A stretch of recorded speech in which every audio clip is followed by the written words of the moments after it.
Hi all, just a quick one.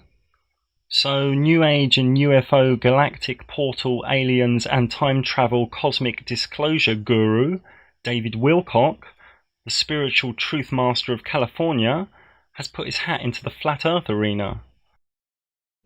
Because I've got this branding out there from being on Ancient Aliens and having the 2 shows on Gaia that are weekly shows, etc., etc. Look, this flat earth thing is a fucking joke. Excuse my French. There is no flat earth. So Wilcock is a bit late to the party, so I wonder where he's been. But we all know he's been on Gaia Shill TV, talking about strange things like spaceships, Mars colonies, and the Earth being a rehab centre. Well, if that last crackpot theory were true, it looks like he's having a major relapse. If you walk from one side of the earth to the other, or you sail in a sailboat, you're going to go back to where you started. Okay? You're not going to fall off the edge. Circumnavigation works on the flat Earth. It looks like Davy Boy Wilcock hasn't done much research. And I'm sorry, but this whole thing is a deliberately designed con from the NSA groups in order that certain individuals in our community could be lured in by a narrative that's going to make them look absolutely troglodyte ridiculous to everybody else in our community who may be an awakening person to the truth. So David Wilcock is talking about people being lured in by a narrative. That's like an Eskimo selling ice cream. He himself lures 100,000 subscribers in to believe his fairy tales about alien alliances with spaceships. And he even hangs out with the king of the other planetary alien alliance shills, Stephen Greer. This is really the only proof NASA have ever presented of other planets, a couple of white pixels.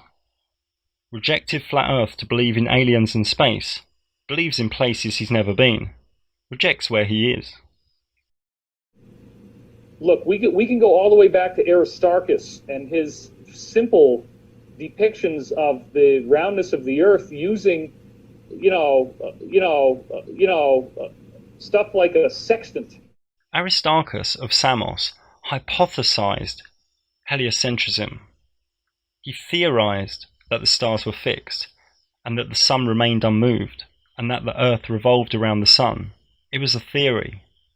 Aristarchus' theory on paper was seen as counterintuitive to the senses, and the scholar Dercyllides, an ancient Greek Platonist philosopher, dismissed Aristarchus.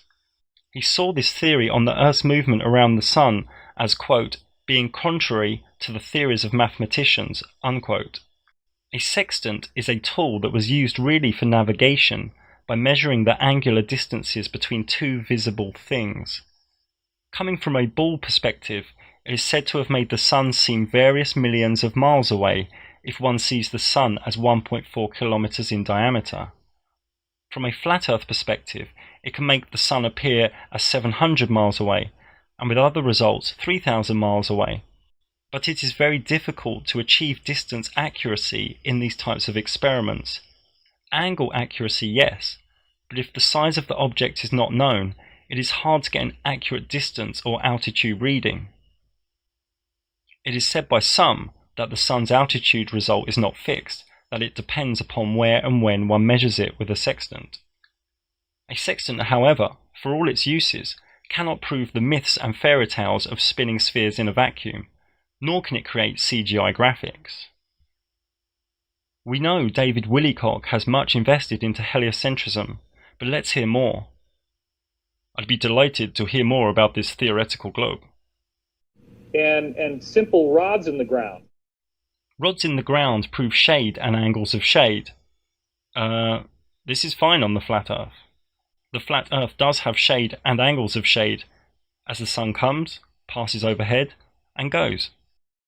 And we can go into things like the Coriolis Effect and the fact that when you fire a cannon that you have to bend the target from where you think it would go because the cannon's actually going to spin in the air based on the rotation of the round Earth. First off, I think he is referring to the cannon ball spinning and not the actual cannon spinning. I would hope so. Well, balloons debunk the Coriolis effect. as do railguns. I'm not really sure what he means. Like planes flying over a motionless plane? Where are these supposed motions? Where are the instruments that measure these motions? The issue is, Wilcock has been munching too much on globe pills and is now addicted. Now these globe pills lead to delusions and illusions. All he has is a religious belief and no proof. And the thing that I find most ridiculous is probably a lot of the people that are putting this stuff out, the videos themselves are actually run by the government. They're made by government agents. And then the people who appear to be supporting those videos, they also are government agents. So let me get that straight, David Wilcock. All the Flat Earth videos are done by government agents, and all the people supporting the Flat Earth videos are government agents too. Do you know how many millions of government Flat Earth agents that would be? Hi President, we need to employ 3 million government agents to create and support Flat Earth videos. For what purpose? A little humorous here is that Wilcock actually looks a lot like these agents. None of this stuff is true. You look at the moon, you can see it's a ball, and that it's rotating. One cannot see that the moon is a sphere at all. Did you see he twisted his hand as though the moon spins? It doesn't ever spin. Based on where the sun's phase angles are, so... He also just said, quote, rotating based upon where the sun's phase angles are, unquote. I'm not sure what language that is in, bro. Not really sure what he means. You should really have a look at my free Flat Earth Advanced Moon book. It might help him out.